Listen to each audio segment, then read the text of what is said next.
Hello, what's going on everybody? This is Molly and Jay, and today the purpose of this video is to do a review of the Goophone i6 version number 2 that I got from iBaby888. I paid about $180 for this device, and I gotta say that it is definitely an upgrade from the previous model that I unboxed not too long ago. So here, just to get started, let's go through the physical aspects of the device. Here on the very front is where we're gonna have the proximity and light sensor together with the 2 megapixel front facing camera and the ear speaker. At the very bottom, you're just going to have the home button. On the very left, we're going to have the silencer switch together with the volume rockers up and down. At the very bottom, you're going to have the 8-pin connector together with the loudspeaker, the microphone, and the 3.5mm headphone jack. On the right side of the device, where we're going to have the SIM tray together with the power button. And the great thing about this phone is that it is made of aluminum all the way around, including these two parts. Even though they have a different tone of gold color, so we can notice right here, it is still aluminum as well as on the top. Now here in the very back, we're going to have the 5 megapixel camera with a reset button and the LED flash. You can see here we have the Apple logo, and at the very bottom we have the iPhone logo. Now here in the very front, we're going to have the 4.7-inch capacitive touchscreen. It is an IPS display, and we can notice that here from viewing angles, it does have very nice colors. They're very vivid, and it is a 720p display, so I was actually very excited about that. It is very sensitive with the touchscreen, as we can notice right here.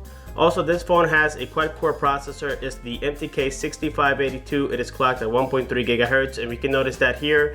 It is very smooth, even though I installed some heavy games. As we can notice right here, I have Oswald 8, Beach Buggy, and all these games right now, and it's not lagging whatsoever. Also here, we can see that the operating system, it is simulated to be iOS 8. I would say more like iOS 7, but it is actually running the Android 4.2.2. It is a Jelly Bean device. When we go here to settings, we go to general, we go to about device. Here we can notice that the device is showing as if it was running the iOS 8, but we know that's actually fake. This is going to be, once again, the Android version. And the first thing we're going to test here is the camera. The camera is quite decent. It does shoot great video. So here we're going to go ahead and do a video test. Check the next clip and let me know what you guys think. Alright guys, so here we have the camera test on the Goophone i6. This is version number 2. And we can see that it is acting right now like a 5 megapixel camera. So the quality is not going to be the best out there, but at least it is much better than the first version of the Goophone i6, which I believe the camera had a much lower quality than this. And again, for the price and being a concept or a clone of the iPhone 6, I think the camera is acting pretty well. But again, you're only going to get what you pay for, so this is going to be a 5 megapixel sensor. And now we're going to go ahead and test the front-facing camera. We can notice that the front-facing camera is quite poor, and that's because it's only 1.3 megapixels. It's not going to give you the best quality.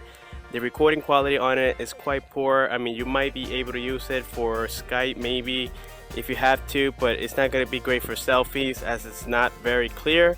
But at least it's there and it does the job. And again, according to the price of this phone, you can't really ask for more. Alright guys, so there we have it for the camera test, and as you can see, it is not the best camera out there, but at least it's definitely an upgrade from the previous model that I got for this phone.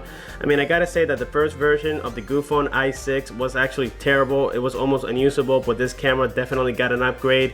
And also, I do like the aluminum back, makes the device feel very premium and kind of heavy as well. Alright, and here from the UI, we can see we have the notification center. We have the today option, which basically gives you today's date. It doesn't give you the weather. We also have the all notification options, where basically every time you download an application or you get a notification, let's say from a text message or anything of that kind, you will receive it right here. Also, for missed calls and text messages as well, you can go here to where it says missed, and it will only give you all the missed calls that you have gotten throughout the day. We also have here the messaging application. It does work as intended. Also, we have here the calendar application, and the reason I'm opening every single application is so that you guys can compare this versus the original iPhone 5s right now that has the iOS 8 beta version. That way you guys can compare and determine whether or not this does look like the iOS 8. We also have here the Photos application, as we can see right here, very similar to iOS. Here we have the camera interface, and we can see that it does also look very similar. We have here the video option, which basically you just slide over, and it'll give you the option to do videos, to do photos, to do the square option, and also the panorama option. So we can see that it does work. I mean, it does lag a little bit. It's not very fluent, as we can notice right here. Sometimes you have to try it several times. Here we have the HDR option, but it's actually fake. It doesn't work. As a matter of fact, if I tap on it, it doesn't make any difference, as we can see right here. And also when I take the pictures, it doesn't change the quality. Now here we also have the flash option. We have the auto flash, the on and off. So whatever option you want to choose, you can do it here from the top. Now the flasher in the back, we can see here that it does look quite decent in build quality. However, it's not very bright, so if you're gonna shoot pictures at nighttime, I wouldn't recommend it. Also here we have the weather application. This is running through Yahoo, so it is very effective. All you have to do, put your city. Let's say for instance, I put here my zip code, and let's say I type 33411, and I hit next. It gives me my city, which is West Palm Beach. And also, let's say I type another zip code here. Let's say 34759. You hit next, and it does give me Kissimmee, which is my old city. And there we can see that yes, it is working quite well. Now also we have here the clock. The clock is very similar to iOS. We have here at the bottom the alarm option. We have the stopwatch option and the timer, and everything seems to be working perfectly well. Also, I forgot to mention that the loudspeaker here in the very bottom is quite loud, and I'll be showing you guys that very soon.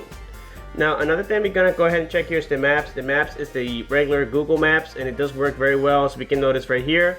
Right now, it is reading my GPS, and the GPS on this device also works very well. We have here the Game Center, which basically is a mock application that makes it look like the Game Center, but it takes you directly to the Play Store. And talking about the Play Store, it does work very well on this device. You don't need to do any type of customizations to get it working. It comes like this right out of the box. Again, everything works as intended, and everything seems to be in English this time. We also have the Notes application. We also have here the iTunes, which basically is the music player. And we also have here the Passbook application. I never used this either.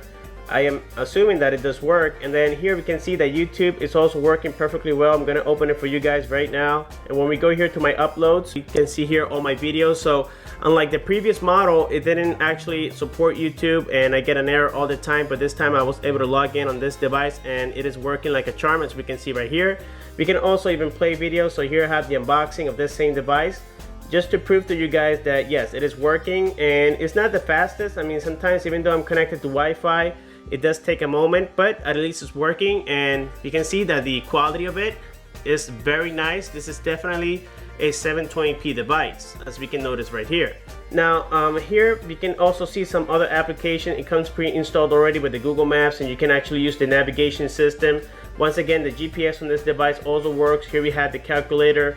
So basically we can see that everything on this device physically on the operating system makes you feel like you have the actual thing. All right, and here we also have the control center. The control center on this device works perfectly well. We can see here we can set up turn on and off the airplane mode. We also have here the Wi-Fi on and off. We have the Bluetooth.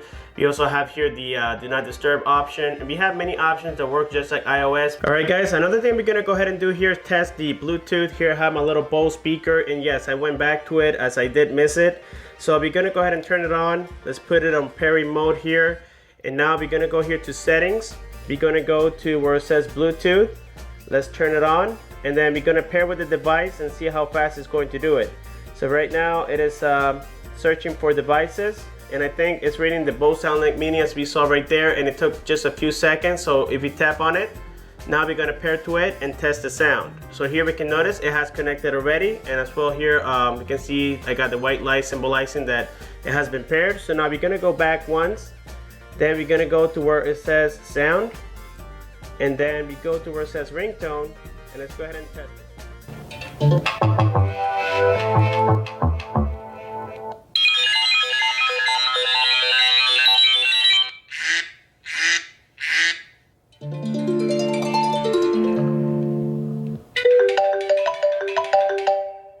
Now here we're gonna go ahead and test the loudspeaker.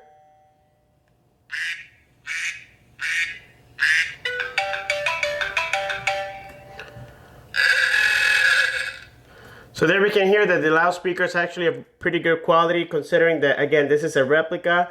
Alright guys, so the next thing we're going to go ahead and do is play some games and open some applications so that you guys can see the actual performance of the device with the gaming and whatnot. So I'm going to put a music in the background. Make sure you guys enjoy it.